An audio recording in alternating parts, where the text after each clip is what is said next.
Hello and welcome to Shaka Extra Time. I am Paul Ndiho. Joining me is Shaka Sali himself, aka the Kawale Kid. Hello, Shaka. Hello, Paul. How are you? I remain simple, easy, and as some of my fans have suggested, awesome son of Africa.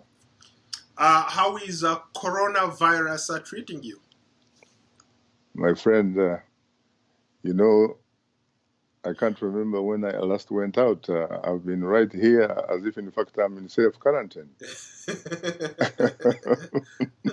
Well, for some of us who are sociable people, this has been really tough on us. Do you remember the last time that you and I and some colleagues, in fact, had nyamachoma at our joint? It's been a long time, my friend. I can't wait. Yeah. So, Shaka, the coronavirus pandemic, when you look at the numbers globally, the numbers seem to be going up instead of going down. You look here in the United States, more people are being testing positive. And in terms of death, United States is on top of the world. How are we dealing with the coronavirus from your perspective? I have been listening to public health experts and scientists very, very keenly. And it seems to me that the reason the United States is in this particular situation is because it responded or reacted a little bit late. If it had reacted, for example, sometime in January or February, it would probably be in the league of South Korea. It would probably be in the league of Germany. It will probably be in the league of Singapore, the league of New Zealand. But because it acted a little bit late, unfortunately, it is paying the cost. How do you explain the fact that some of these hardest hit countries that you just mentioned, somehow their numbers are not going up as much as the United States? Is it because of some of the things that you just talked about, or there's some other mechanisms that they are using that maybe perhaps we are not using here? No, it's not because there are mechanisms that we are not using here. As I said, it is because those countries were smart enough to act decisively very, very soon. And what they did, of course, immediately they adopted the almighty social distancing. They also did that because they were able, for example, to begin testing. One of the key answers, really, in this particular case is that in order for you to gain some meaningful, significant ground, you have to do what they would say, for example, when you are looking for a house. You remember they tell you that you have to look at three things. And three things, of course, are interesting because, ironically, it is the same word, only that is three times. Location, location, location. In this particular case, Paul, it is testing, testing, testing. I like your analogy because on the side I try to do a little bit of real estate, and that rings home for me. When you talk about location, I know exactly what you're talking about. In a sense that if we had tested or maybe done massive testing, but one could also make an argument that the United States has tested more people. Maybe that's why you see more numbers. You know, to be honest with you, I don't want to pretend to be an expert in this particular case that involves numbers, because you know as well as I do that I often tell you that when I was a kid growing up in Kabale, southwestern Uganda, attending high school, when it came to mathematics, I was clearly less than mediocre. But having said that... that makes the two of us. The United States seem Oh, to yeah, the have numbers. tested more people. When you The look at numbers. how many people have been tested, you have over 5 million people have been tested, and the tests are still going on. So that's precisely why you see the numbers going up. Because I think in some of these countries, especially like on the continent, there's almost no testing being done. There are very, very few places where testing is done. It is interesting that you actually state that the United States has been testing many people. Yeah, first of all, the United States is not a small country. You're talking about a country that has in the neighborhood of 335 million human, not 330 million human beings. So when you compare and contrast with the other countries, you have to be careful about looking at the raw numbers. In fact, the last time I checked, it seems to me that the United States has not yet tested more than 3% of its population. And so you have to look into what they characterize as per capita. If you look at the per capita numbers in terms of how they reflect testing, I'm afraid you'll probably have to characterize the United States numbers differently. I don't think it is the issue of numbers here, even though I have told you that I am less than mediocre in mathematics. The question, my friend, is not about the raw numbers you have tested. You have to look at the percentage of those raw numbers in comparison to your population and compare it and contrast it with other comparable nations or other nations that in fact have much fewer people than even some of your states. For example, when you look at the state of California, the Golden State, Over 50 it million has, people. yes, it has more people than the entire Republic of Canada or the entire Dominion of Canada, the Maple Leaf. And yet, when you look in terms of land size, Canada is arguably one of the largest countries in the world. But the last time I checked, the numbers are completely in favor of California. And then you add these other 49 states that form the Union of the United States of America. You're talking about more than 330 million human beings here. There is still plenty of work. As a matter of fact, some of these public health experts, other doctors and scientists in the business, have been arguing that in order for you to reasonably unlock, reasonably reopen the economy, what you have to do first and foremost is test tens of millions and millions of people.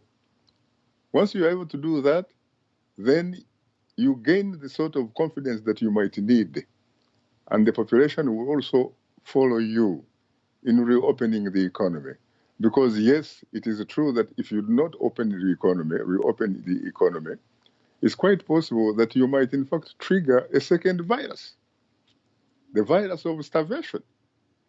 But you know, you have to balance these two things because when you think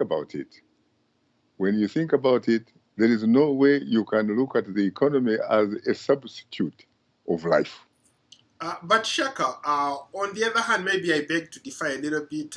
How about the fact that no matter how long this country remain closed, no matter how long these states remain closed, uh, the bottom line is people are going to die. There is no vaccine. Uh, Everything that we are talking about in terms of coming up with something a cure is no, there is no end in sight when it comes to this coronavirus. We are still in the preliminary stages. So whether or not the economy is reopened, people are going to die. My brother, we have been here before. This is not the first time that humanity has actually been challenged and tested. You remember in the 1980s, we had this scourge called HIV/AIDS. But not to this scale where it's killing hundreds and hundreds of people every day. Yes, you are right. But you know, in this particular case, first of all, there is a sense of hope. There is this drug that has recently been acquired, a drug that has arguably some significant promising abilities. That is one of the tools in the toolbox. It's definitely going to lead to other scientists and researchers who are also in the business of trying to come up with a vaccine. There are others also who are working on other drugs that they think that are going to be tools that would help in trying to stop this virus. Ironically, Shaka, the drug that you're referring to, guess what? The leading scientist on that drug is a Nigerian. Maybe let me go to a question here, or a comment rather, from Victor Nandi. Dr. Shaka, I think the African continent, as a people, we are suffering from inferiority complex. How do we explain the fact that a Nigerian scientist living in the United States is leading the research on the vaccine to treat COVID-19? But we can't appreciate our own unless it comes from the West. It's high time Africans solve African problems with African solutions. The West may want us to perish like them, but it won't happen. From yours truly from Nigeria. Victor, from the great nation, the most populous, of course, nation on the mother African continent, I don't really think it is the issue of feeling, for example, inferior. I think that part of the problem of Africa, part of the reason why we are not developing so that we could join some other communities around the planet Earth that are developing, is precisely because we have what some have characterized as a leadership deficit. And we are not simply talking about a leadership deficit, but a leadership deficit that is visionary. We did have at the outset founding fathers who were very visionary, who, if they were around today, they could probably have lifted us into a totally different club. We are talking about, for example, the founding president of the Republic of Ghana, the Osajefo, the great Dr. Kwame Nkrumah. This is a man, when he regained the political independence from the British, as the first black African nation to do so, on March 6, 1957, instead of celebrating that he had killed his beast, and therefore he was going to celebrate in eating its different parts and what have you, he essentially challenged the Ghanaian people by saying that the independence of Ghana would be meaningless unless it is linked with the total liberation of the entire African continent. Dr. Kwame Nkrumah did not simply talk the talk.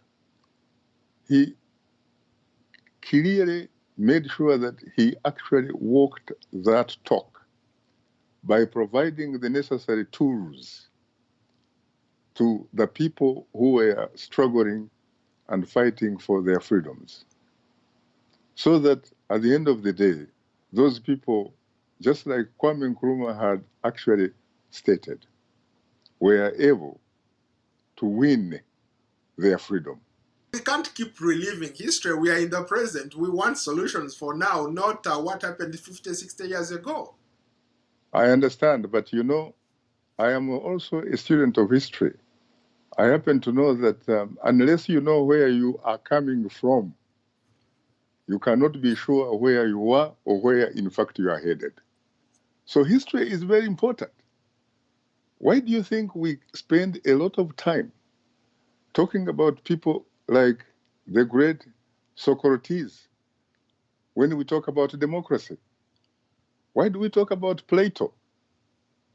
Why do you think we talk about people like Abraham Lincoln, the President of the United States, who talked about how democracy was simply a government of the people, by the people, for the people?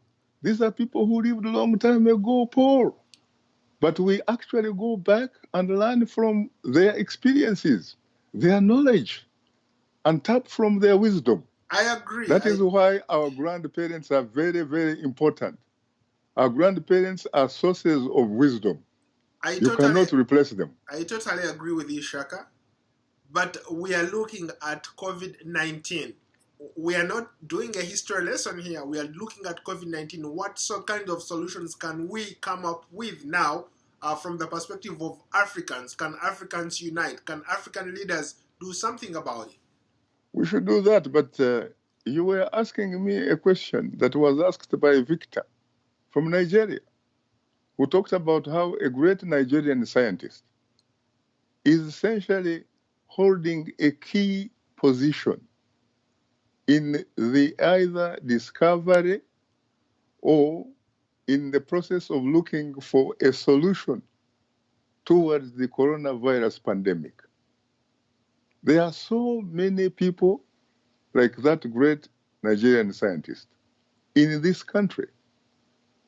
As a matter of fact, it is not many years ago that a survey was conducted, and they were looking at different communities that form the United States of America. And that particular survey came to the conclusion that the most educated community in the United States is made up of Nigerians. It is not made up of Europeans or Mzungu from the United Kingdom, from Germany, from Russia, from Poland. It is not made up of Chinese, and there are so many Chinese in the United States. It is not made up of Indians from Asia, and they are not few, there are very many. It is in fact made up of Nigerians from Africa. So it is not an accident, therefore, that you have an African of Nigerian origin playing a key role in the business of looking for a solution towards the pandemic. You also know that you can actually find great African scientists at NASA who are on the cutting edge when it comes to engineering, who can send some of these space shuttles to outer space. Yeah, in fact, you bring up a very good point, Shaka. A Ugandan by Kwasi Alubaloho led the Discovery mission, was the flight director at NASA. And of course, to add to that, there was also a colleague of his who was from Ethiopia. Yes. A great engineer. Yeah, who said then you have Noah Samara, who used to be in charge of world space. Yes, yeah. A man who has parents from Saudi Arabia and from Ethiopia. You have so many people who are doing great things on the cutting edge from Africa, which tells you that Africans are capable of doing anything so long as they have the appropriate leadership or the leadership that they deserve, so that that kind of leadership can create an enabling environment, can create an environment that provides the necessary incentives, motivation, and inspiration for them to stay back in their homes so that they can help improve that continent. The problem that we have right today, we do have, what I said, as I said earlier, we do have a leadership deficit. And because we have a leadership deficit, we do not have societies, for example, that politically open. We have societies where people do not have, as individuals, the right to own an opinion that is different from the ruling party or the ruling regime. What we need really, we need societies that are led by very progressive, visionary leaders who can provide an atmosphere, can provide an enabling environment in order for us to have some of these people that we are talking about who end up in North America, who end up in Europe, looking for what others call the greener pastures. We can create greener pastures back home. Very well taken, Shaka. Let's go to King Dong Theodore. The African Union announced being in some discussion with the government of Madagascar regarding their COVID-19 organic cure.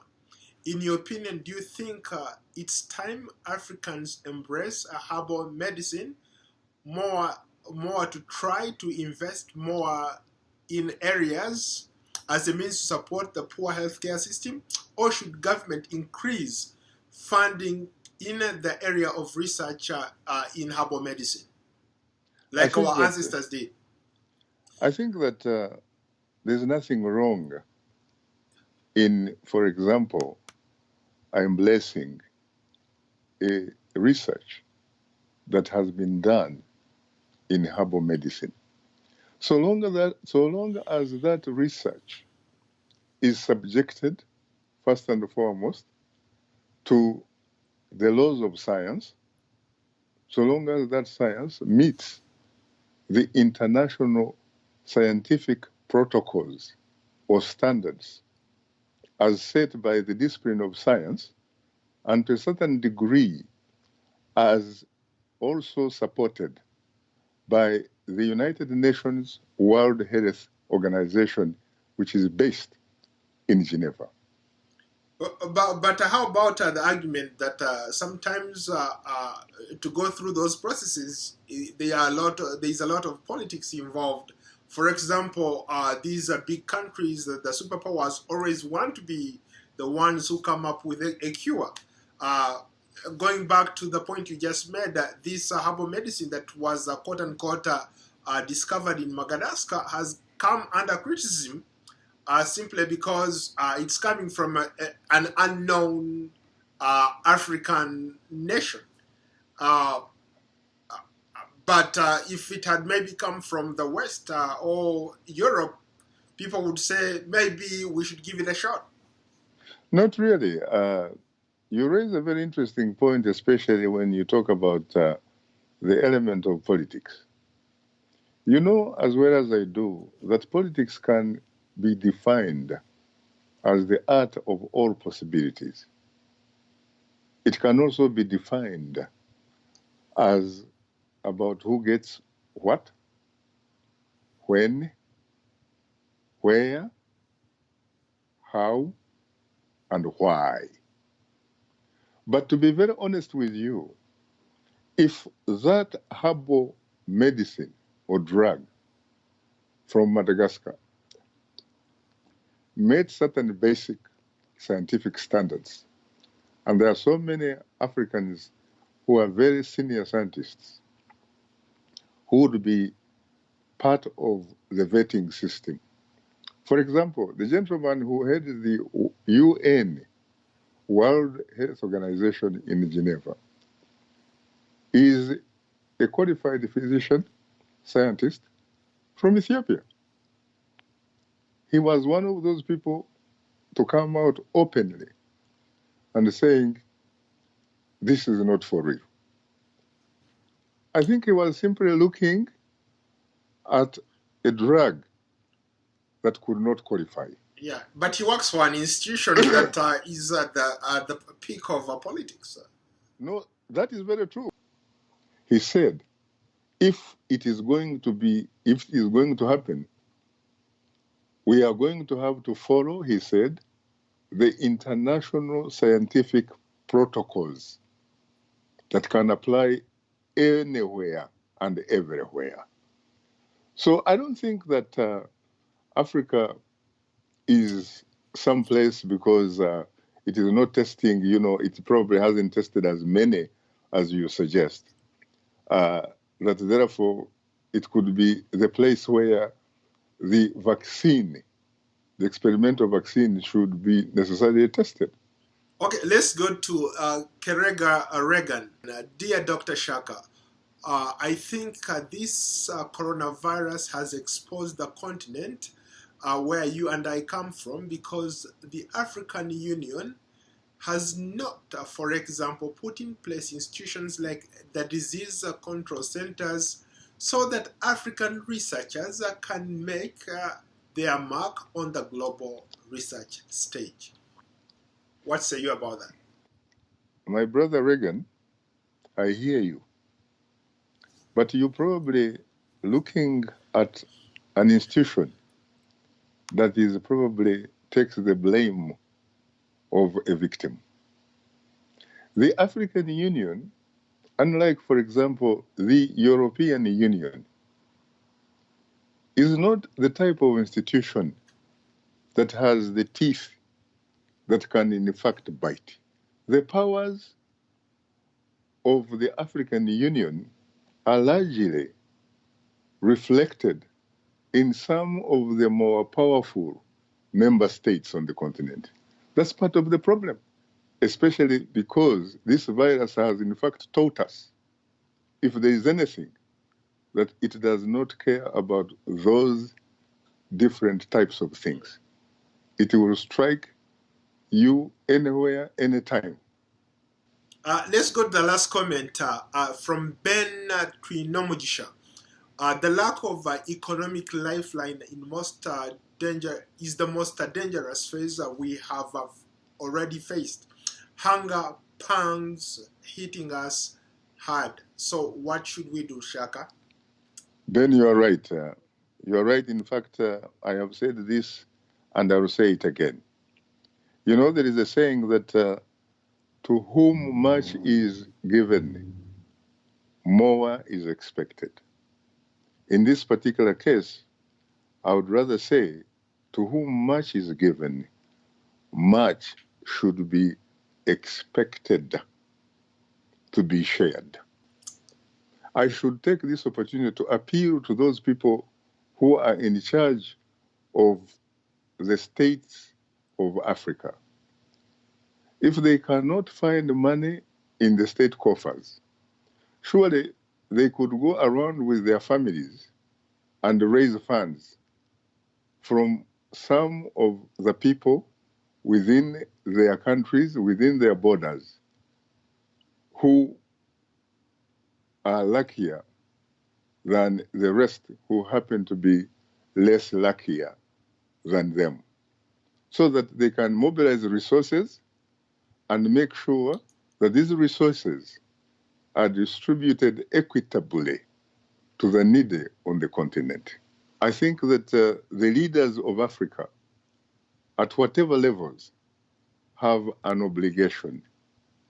They need to be able to provide the badly needed economic stimulus, economic lifeline. Because if you don't do that, at the end of the day, those people who are locked up in their houses will end up fighting the type of virus they have no weapon to use against it. We're talking about starvation here. Shaka, we'll leave it at that. We've run out of time. Thank you again for being a great guest. Thank you so much. You're most welcome, sir.